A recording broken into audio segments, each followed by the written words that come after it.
Ô suprême amour, vivre pour t'aimer est un vrai bonheur qui maintient en moi ce qui me soutient en toi et qui demeure. Je t'aime. Au fond de mon cœur jaillit un chant d'amour pour celui qui Un serment de Claude Olivier Adiaba du dimanche 5 juillet 2020 sur l'amour du prochain. À la question de savoir quel est le plus grand commandement dans la loi, le Seigneur Jésus-Christ répond: Tu aimeras le Seigneur ton Dieu de tout ton cœur, de toute ton âme, de toute ta pensée. C'est là le plus grand commandement, le premier. Un second lui est aussi semblable. Tu aimeras ton prochain comme toi-même. Nous lisons cela dans Matthieu chapitre 22, versets 37 à 39.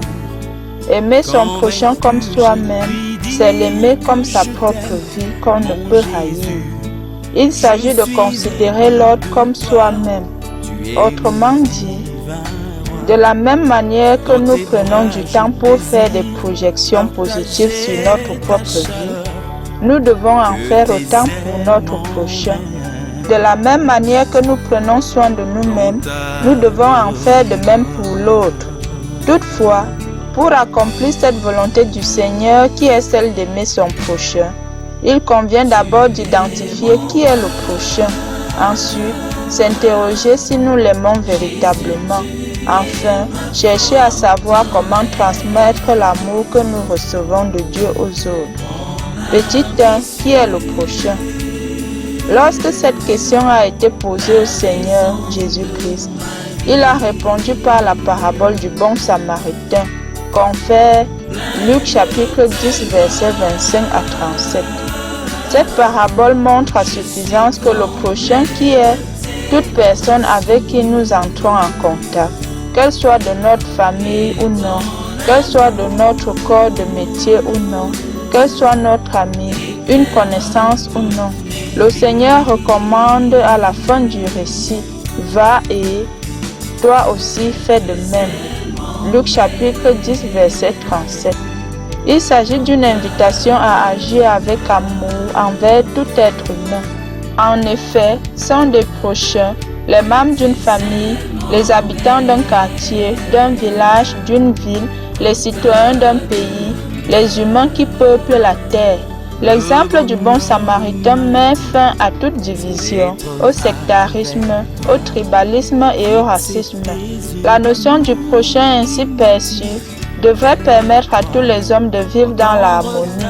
Comprendre qui est son prochain met fin à toutes les barrières qui sont à l'origine du rejet de l'autre et par ricochet à l'égoïsme et à l'égocentrisme qui amènent d'ailleurs souvent l'individu à vouloir tout centrer sur lui, à vouloir tout pour lui et rien pour les autres. Ces vices constituent des réelles motivations à toutes sortes de méchanceté et mettent en mal l'amour du prochain. Petit 2. Aimons-nous véritablement notre prochain? Pour répondre à cette question, il est intéressant de revenir sur la définition du concept de l'amour selon les Saintes Écritures. L'amour rend patient, l'amour rend service, il ne jalouse pas, il ne plastronne pas, il ne s'enfle pas d'orgueil, il ne fait rien de laid, il ne cherche pas son intérêt, il n'entretient pas de rancune, il ne se réjouit pas de l'injustice, mais il trouve sa joie dans la vérité. Il excuse tout, il croit tout, il espère tout et endure tout. Nous lisons cela dans 1 Corinthiens chapitre 13, versets 4 à 7. À l'examen de cette conception de l'amour, on serait tenté de penser que l'amour du prochain est un véritable chemin de croix. Oh non! Tout simplement parce que nous avons tous des défauts. Nous connaissons tous des moments de faiblesse. Autant nous implorons l'indulgence, la tolérance, la compréhension et le pardon des autres lorsque nous sommes en faute, autant nous devons le leur accorder. Mais le grand hic est que les humains sont très intransigeants, rigoureux les uns envers les autres.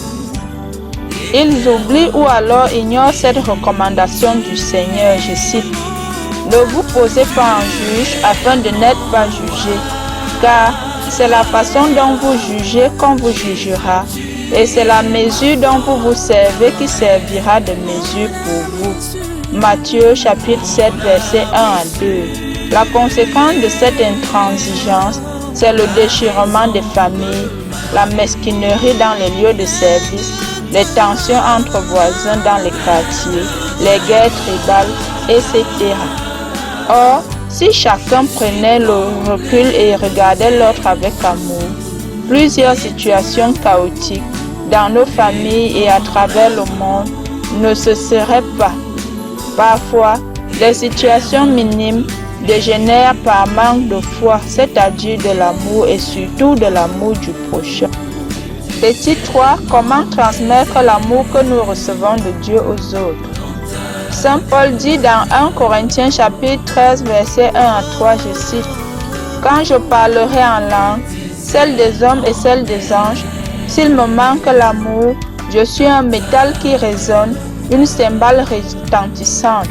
Quand j'aurai le don de prophétie, la science de tous les mystères et de toute la connaissance, quand j'aurai la foi la plus totale, celle qui transporte les montagnes, s'il me manque l'amour, je ne suis rien. Quand je distribuerai tous mes biens aux affamés, quand je livrerai mon corps aux flammes, s'il me manque l'amour, je n'y gagne rien. » Fin de citation.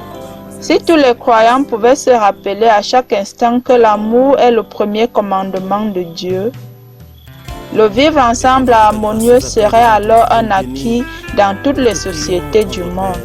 Dans un cafouillage inexplicable, les humains cherchent à se faire plaisir les uns les autres, mais on dirait en vain, puisque les amis d'aujourd'hui finissent parfois par devenir les ennemis de demain. Cet état de choses s'explique par le fait que les humains pensent obtenir l'amour ou l'affection des autres par le biais du matériel, du pouvoir ou de la ruse. Faux! C'est lorsqu'on transmet de l'amour ou de l'affection aux autres qu'on en reçoit en retour. L'amour à transmettre aux autres doit être une émanation du cœur, un sentiment pur, vrai et authentique, sans calcul ni hypocrisie. C'est un amour qui ne tient pas compte des classes sociales, des avoirs matériels, du niveau d'études. C'est un amour qui vient de Dieu et qui nous amène à voir en l'autre cette créature de Dieu qui est notre semblable. Il se manifeste à travers des petits gestes de politesse, un salut, un sourire, un merci, un pardon, je suis désolé, ou encore prendre les nouvelles des autres. Il se manifeste aussi à travers les actes charitables apportés à ceux qui sont dans le besoin, non pas pour sa propre ascension sociale, mais pour le bonheur des bénéficiaires. Il se manifeste également à travers la tolérance et la compréhension vis-à-vis des autres, à travers le pardon qu'on accorde aux autres. L'amour du prochain se manifeste par ailleurs à travers la recherche permanente de l'intérêt commun, de la paix et du vivre ensemble harmonieux, gage du véritable développement et du vrai bonheur. Aimer son prochain, c'est l'accepter avec ses qualités et ses défauts, sans le juger, ni vouloir le façonner à notre convenance. Il y a un double aspect important dans l'amour du prochain. D'abord, ne pas faire une fixation sur les faiblesses de l'autre. Ensuite, se focaliser sur ses points positifs. Voilà toute chose qui faciliterait l'amour du prochain et permettrait la mise en application de ce commandement de notre Seigneur Jésus-Christ. Je cite: « Aimez-vous les uns les autres comme je vous ai aimé. » Fin de citation. Nous avons lu cela dans Jean chapitre 15 verset 12. Loué soit Jésus-Christ. Sanctifie nos vies, au sein d'Israël, nous te prions, nous te le prions.